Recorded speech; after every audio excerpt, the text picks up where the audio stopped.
Boa noite. Ainda estou acostumando aqui com o microfone. Vocês me escutam bem, né? Tá bom. Para o nosso compartilhamento dessa noite, para o nosso bate-papo, eu trouxe para a nossa reflexão uma frase bastante conhecida dentro da doutrina espírita, que é: fora da caridade não há salvação. Vocês já ouviram falar essa frase? É bastante comum, né?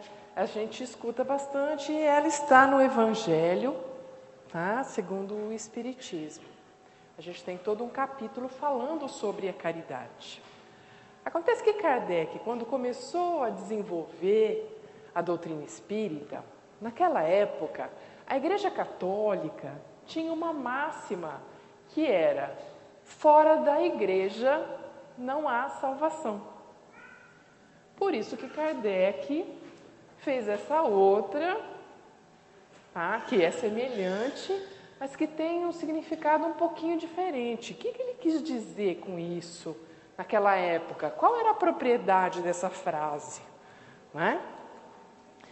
Acontece que Kardec coloca não a religião, os hábitos religiosos, a presença na palestra, ou na missa, ou no culto, ou as práticas religiosas, que são práticas, que são recursos, mas que são práticas exteriores.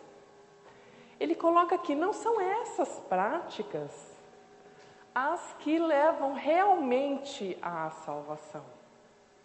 Elas são recursos, mas o que nos leva realmente à salvação é a caridade, que pode ser praticada dentro de qualquer religião, tendo a pessoa o desenvolvimento da sua religiosidade, do seu fazer o bem, da sua caridade, né? E aí ele explica então que essa salvação, ela acontece no interior da pessoa. É dentro de nós, na nossa mente, no nosso espírito, na nossa alma, no nosso coração, que se desenvolve tanto a caridade como, consequentemente, isso que ele chama de salvação. Essa evolução. Todo mundo tem acesso a ela, independente de ser espírita ou, né, de ter alguma outra fé diferente. Por quê? Porque é dentro de nós que nós vamos desenvolver essa caridade, esse amor, independe do tipo de crença. Então, não basta apenas a gente vir tomar passe, assistir palestra, ou ir no culto, ou se confessar, né, ir na missa. O que importa? Todas essas coisas são importantes porque elas nos auxiliam. Mas o importante e fundamental é ter puro o coração. É desenvolver dentro de nós a habilidade do afeto, do respeito, do amor ao próximo. É isso que ele chama de caridade. Paulo, na epístola que ele faz aos Coríntios, ele faz uma belíssima carta a respeito do amor e da caridade. E ele diz assim, que mesmo que ele distribuísse todos os seus bens, tudo aquilo que ele tinha para alimentar os pobres, que se ele não tivesse caridade, isso de nada valeria. Seria como o símbolo que retine. Porque a caridade é mais do que isso. A caridade é paciente, a caridade é branda, a caridade tudo suporta, tudo crê, tudo espera e tudo sofre. Bom, se Paulo, na época de Jesus, já falava que distribuir todos os seus bens sem caridade não adiantava nada, significa que a caridade não é só a caridade material, né? Ele não está falando apenas da doação de bens materiais, do alimento, do agasalho, do medicamento. Ele está falando disso e de algo mais, que é o que ele chama de caridade. Essa caridade que é paciente e que é branda. Será que então ser paciente, por exemplo, pode ser considerada uma forma de caridade? O que vocês acham? Pode ser? O quanto a gente tem exercitado a nossa paciência? Eu não sei vocês, eu sou terrível, né? Eu me impaciento com uma facilidade absurda. Eu venho, oro, peço, né, para meu anjo da guarda sempre me cutucar, para eu ter paciência, para me alertar que é importante. E ele está sempre ali, né, me lembrando, mas, vez ou outra, eu resvalo e dou aquela, né, perco completamente a paciência. E aí, o que a gente faz quando a gente percebe que a gente fez tudo errado de novo? O que a gente faz? Começa outra vez, né? Porque Deus tem paciência conosco. Felizmente, Ele espera e nos dá infinitas possibilidades de aprendizado, que a gente não deve desperdiçar. A gente deve buscar o mais conscientemente possível, se esforçar e perseverar no acerto. E quando a gente erra, a gente deve se perdoar e voltar a trabalhar, porque é um trabalho sem fim. Esse trabalho de aperfeiçoamento de nós mesmos é um trabalho infinito, é um trabalho de todo dia. Ninguém vai virar anjo ou espírito superior de uma hora para outra. Então, nós temos que ter também caridade conosco mesmos, quando nós erramos. E a gente fica imaginando que vai acontecer alguma coisa maravilhosa que vai transformar a gente. Não, eu vou nessa palestra porque eu vou ouvir alguma coisa e aquilo vai me transformar. Pode ser. Mas essa transformação, ela não vem de fora para dentro, ela vem de dentro para fora. Jesus já falava isso para a gente há 2000 anos. Toda vez que de alguma forma alguém era curado, um cego voltava a enxergar, um paralítico voltava a andar, ele sempre dizia: a tua fé te salvou. A tua fé. Quer dizer, ele foi um instrumento de realização da cura, mas porque aquela pessoa acreditou.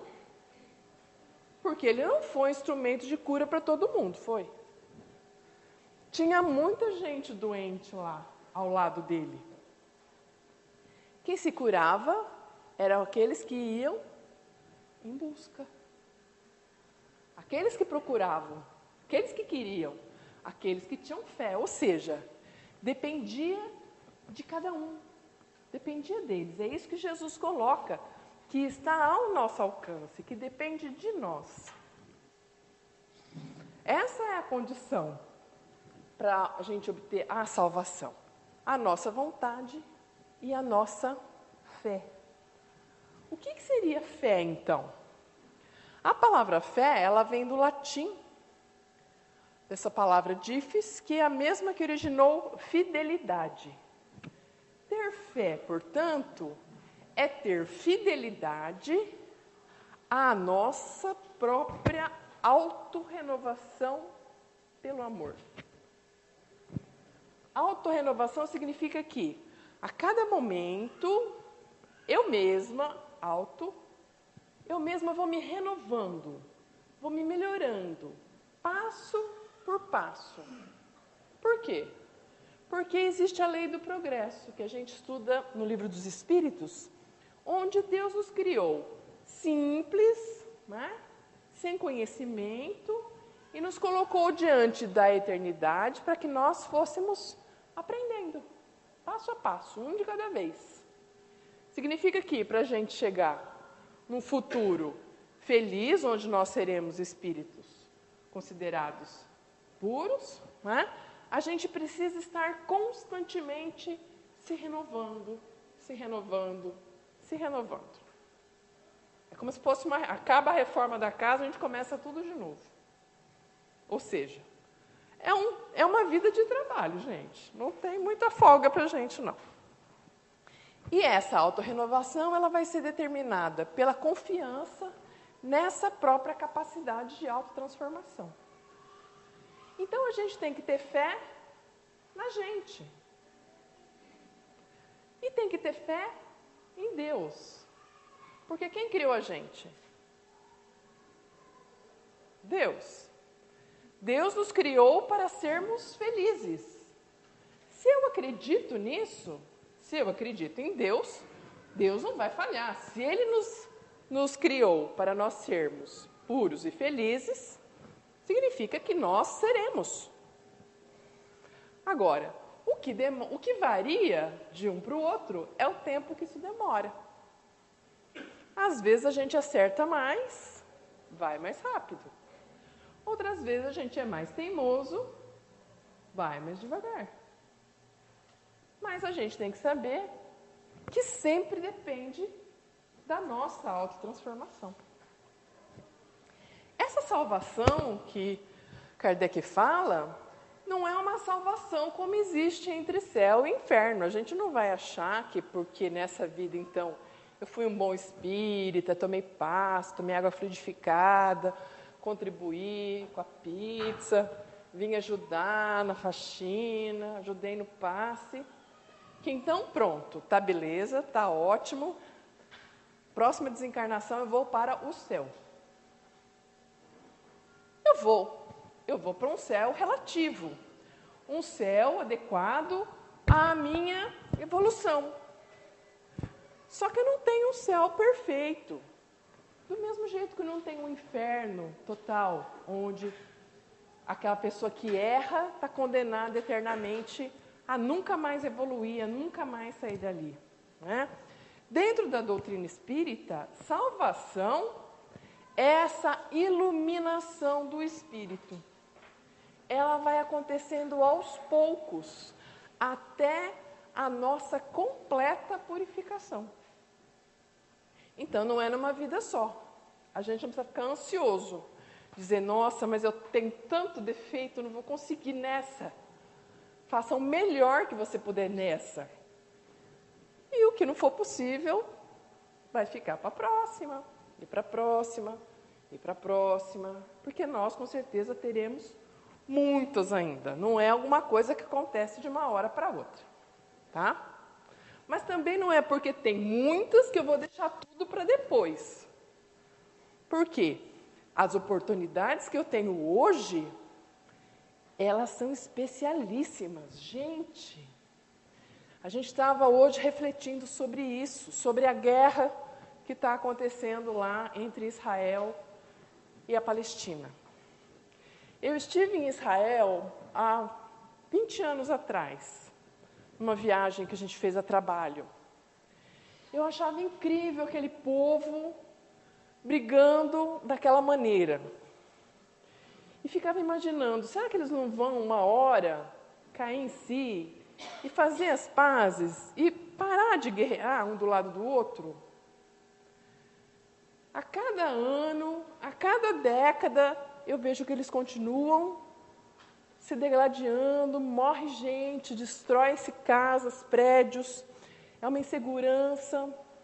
Então, o nosso país, onde a gente está hoje, é uma oportunidade de viver num mundo, num país que não tem guerra. Nós vivemos num país onde nós temos liberdade de escolher a nossa religião. Na Inglaterra, que é um lugar que a gente pode dizer bastante evoluído em termos econômicos, existe lá entre a Irlanda e a Inglaterra, uma briga constante entre católicos e protestantes. Coisa que a gente não consegue entender como pode ser isso. Então, nós estamos hoje num momento onde nós temos um país cheio de defeitos, mas que mesmo assim nos dá inúmeras possibilidades de crescimento, de atuação, de podermos ter a nossa profissão, de podermos trabalhar, de podermos ter a nossa família. A gente não pode perder as oportunidades que nós temos hoje. A gente nunca sabe como vai ser a próxima reencarnação. Então, eu vou ter outras oportunidades? Sempre. Mas como é que vai ser? Vai ser tão simples? Vai ser tão fácil quanto agora? Não sei. Vamos aproveitar todas as oportunidades que nós tivermos agora. Né? Então, a salvação que Kardec fala é esse movimento que a gente vê na parábola do filho pródigo. Aquele filho que gastou tudo, todos os recursos que o pai deu. Gastou dinheiro, gastou a saúde, gastou o tempo.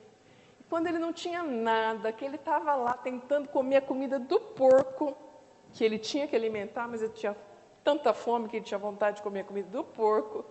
Naquele momento, ele fala, eu vou voltar para a casa do meu pai, eu não sou digno de ser filho dele, mas quem sabe ele me aceita como seu trabalhador, pelo menos eu não vou passar fome. E volta para a casa do pai. Esse movimento de reconhecer os próprios erros, sejam eles do tamanho que forem, e ir em busca de uma coisa melhor, dessa aproximação com o Pai, com o Divino, com o nosso Mestre Jesus, isso é a salvação. É o caminho para ela. É um despertamento da nossa consciência para esses equívocos todos que muitas vezes a gente pratica sem se aperceber do que está fazendo. E a caridade, de que fala Paulo, de que fala Kardec, não é a mesma coisa que filantropia. O que é filantropia? Filantropia é ajudar materialmente aquela pessoa que necessita. Então, a gente, não sei vocês, mas o pessoal liga lá em casa, do albergue, do Bezerra de Menezes. Ligam para vocês? Ligam para vocês? Do Bezerra de Menezes, do Ielar, do Lar Esperança. E a gente dá uma fralda, a gente dá um cobertor, ajuda na cesta básica, né? Mesmo aqui vem, traz uma cesta básica para o pessoal. Colabora, por quê? A necessidade material das pessoas é muito grande. Tem gente que não tem o que pôr na mesa na hora do almoço. Essa contribuição material é muito importante, principalmente para aquele que recebe. Para nós é muito importante, para a pessoa que dá, porque ela dá um sentimento de alegria muito grande. Mas isso não é a caridade da qual Kardec estava falando. Porque se a gente pensar assim, bom, Priscila, então, nós estamos aí num planeta de provas e expiações, todo mundo está sofrendo muito. Tem falta de comida, tem falta de alimento, falta d'água logo, né? Em breve teremos também. O que vai acontecer quando o nosso planeta passar para um planeta de regeneração, que a gente espera seja ainda nesse milênio, e que as pessoas não vão ter mais tanta dificuldade material. As pessoas não vão mais passar fome, nem passar sede. Não vai mais ter tanta violência, não vai mais ter guerra. E aí, como é que eu vou fazer para fazer caridade? Vai ser possível ainda fazer caridade? Vai ou não vai? Vai. Porque essa caridade, né, da qual Kardec fala, é a caridade moral. É a caridade onde a gente se desdobra e dá de si mesmo para o outro. Né? Não é só do bolso que a gente tira do coração, a gente tira dos nossos recursos, do nosso tempo, da nossa paciência, da nossa inteligência, do nosso amor, do nosso afeto. A gente tira de nós mesmos para darmos para aquele que necessita dessa caridade moral, né? E é então o desenvolvimento das qualidades do coração. Essa caridade é infinita, não tem fim, porque essa necessidade é infinita. Nós estamos sempre precisando que os outros tenham paciência com os nossos defeitos, que os outros nos amem, apesar da gente não ser tão legal assim, que os outros nos deem novas oportunidades quando a gente pisa na bola de novo. Nós sempre vamos precisar dessa caridade moral. Então, se nós sempre precisamos, nós também podemos, né, ser caridosos com os outros. É buscar esse bem, né, em nós mesmos para que a gente possa praticar com o próximo, sempre se renovando interiormente pela prática do bem. Né? Então, a beneficência ela é muito importante, sim. Ela é um recurso para a nossa reforma interior, mas ela também não nos livra, né, dos nossos próprios problemas. E a gente não deve esperar que Deus nos livre dos nossos problemas. Então, eu sou uma pessoa ansiosa, nervosa, qualquer coisa me tira do sério. Aquilo não sai do jeito que eu quero, eu perco a cabeça, já começo. Eu não xingo, tá, gente? Xingar eu não xingo. Mas dá na mesma, porque eu grito, me esfalfo, né? Então, aí, eu venho no domingo e dou passe, converso com as pessoas, e tenho paciência com a criança. Mas aí eu saio, a hora que eu enfrento o problema, eu me agasto de novo. E o que acontece? Aquele nervoso ataca o meu estômago. E aí eu tenho gastrite, depois eu tenho úlcera, porque eu sou nervosa e descompensada. Então, será que é porque eu fiz caridade, eu não vou ter úlcera sendo nervosa? O que vocês acham? Uma coisa é uma coisa. E a outra coisa é outra coisa completamente diferente. Então, os problemas que eu tenho de humor instável, de nervosismo, de falta de paciência, são coisas intrínsecas da minha personalidade, do meu espírito. Quando eu faço bem para as outras pessoas, e eu vejo que às vezes uma coisa tão simples muda a vida da pessoa de uma maneira tão importante, o que acontece é que eu fico com vergonha de, às vezes, fazer um problema tão grande de uma coisa tão pequena. E aquilo me faz repensar o meu próprio comportamento. E isso me ajuda a mudar. Não é a caridade em si, né, que vai me poupar do meu problema de fazer um esforço, de ser mais calma, mais controlada, de não me agastar por pouca coisa. Esse é um esforço que eu tenho que fazer de qualquer jeito. É o meu trabalho interior. E eu preciso realizar ele. A caridade, ela me ajuda por quê? Porque os meus amigos espirituais, eles percebem que eu estou pelo menos me esforçando. E eles me dão uma ajuda na hora que eu preciso. Mas eles não resolvem o meu problema. Eles me intuem. Eles vêm, às vezes, com um amigo que vem e me fala uma palavra boa na hora que eu preciso. Eles me ajudam. Eles não me abandonam. Mas o meu problema sou eu que tenho que trabalhar. Sempre. Por isso que a gente tem que desenvolver essa caridade conosco mesmos, né? E produzir essa transformação interior nossa para melhor, tá? Essa reforma interior, que começa no interior do trabalhador do bem, né? No amor em fazer aquilo que a gente faz. gente já está realizando o bem, e a gente vê aquela pessoa que a gente fala, aquela pessoa boníssima, aquela pessoa que está sempre calma, tranquila, sempre fazendo bem para todo mundo. Mas mesmo assim, ela ainda está passando por grandes problemas, por grandes dores, grandes sofrimentos. E a gente pensa, por que uma pessoa tão boa está sofrendo tanto? A resposta não está nessa vida. A resposta está nas vidas anteriores. Na verdade, ela está colhendo hoje o que ela plantou ontem. Então, se hoje ela está sofrendo, é porque no passado ela cometeu vários erros. Mas hoje ela tem a oportunidade de realizar o bem. Então, ela está fazendo um novo plantio. E no futuro, ela vai colher o que ela está plantando hoje.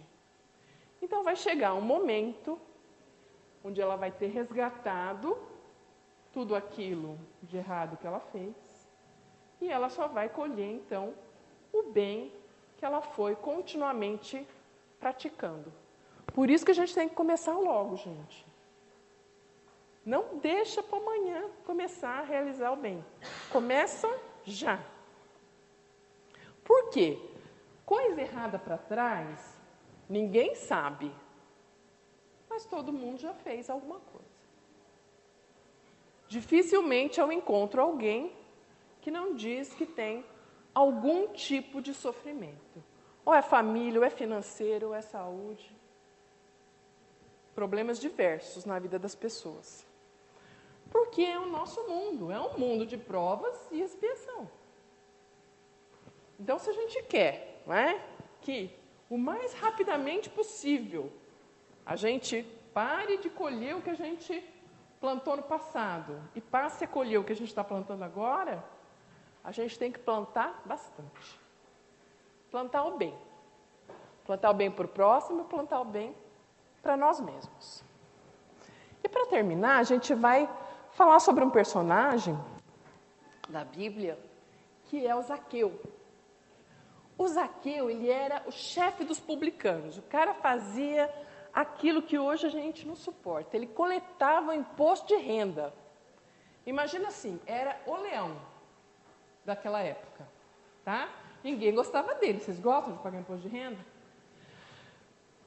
Pior ainda, porque lá os judeus tinham que pagar para os romanos. Então, para eles era o fim da picada, né? Era uma coisa injusta pagar aquele imposto para eles. Eles não gostavam do Zaqueu de jeito nenhum. Mas o Zaqueu ficou sabendo que tinha um outro apóstolo lá de Jesus que também era publicano. Não me recordo agora, mas um dos apóstolos. E Zaqueu queria demais mudar de vida, ele não aguentava mais aquela vida que ele tinha. Ele queria ver Jesus, ele achava que se ele visse Jesus, alguma coisa ia mexer com ele, ele ia se transformar. Mas, gente, a multidão cercava Jesus, que você não chegava perto de jeito nenhum.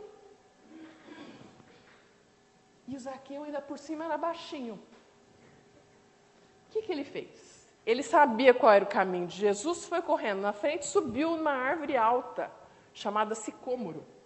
Ele sabia que dali ele ia poder ver Jesus. E ficou quieto lá. O que ele não imaginava é que Jesus, passando com a multidão, ia perceber que ele estava lá. E quando Jesus parou ali embaixo e viu Zaqueu, falou assim para Zaqueu: Zaqueu, desce daí rápido, porque eu preciso que você me hospede na sua casa. Imagina a felicidade do Zaqueu. Ele saiu correndo, desceu rápido, foi para casa, recebeu Jesus. Mas, gente, tinha uma multidão em volta de Jesus. Por que Jesus foi justo olhar para cima e ver o Zaqueu pendurado na árvore? A gente está sempre assim, em volta de Jesus, né? A gente está sempre em busca, mas é uma busca mais ou menos. Quanto a gente está disposto a se elevar, a subir para alcançar Jesus? Porque foi isso que ele fez. A gente está, às vezes, muito querendo, mas a gente esquece que para a gente conseguir esse algo a mais que vem de Jesus, que Jesus está sempre oferecendo as lições do Evangelho para a gente gente precisa fazer um esforço a mais para se elevar, para alcançar Jesus. E no livro do Alírio de Cerqueira, ele diz isso, que o Cristo está sempre nos convidando, mas só o ouvimos de fato quando nos elevamos em consciência, motivados pelo sincero desejo de crescer. Quando a gente quer mesmo sair do lugar onde a gente está. Porque para sair do lugar onde a gente está, a gente tem que abandonar as coisas que a gente está fazendo, né? E a gente às vezes não quer. A gente quer subir, mas a gente não quer largar nada. Né? Tem coisa que não dá. Ou você não faz mais essas coisas que você fazia antes para poder crescer um pouquinho.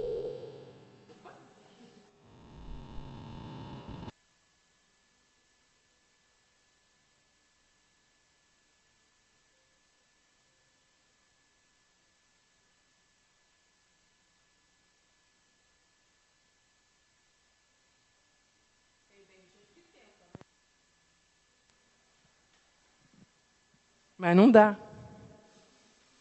Você tem que abrir mão de alguma coisa. Se você quer uma vida de casado, um companheirismo, dividir na alegria e na doença, né? Na tristeza, na saúde.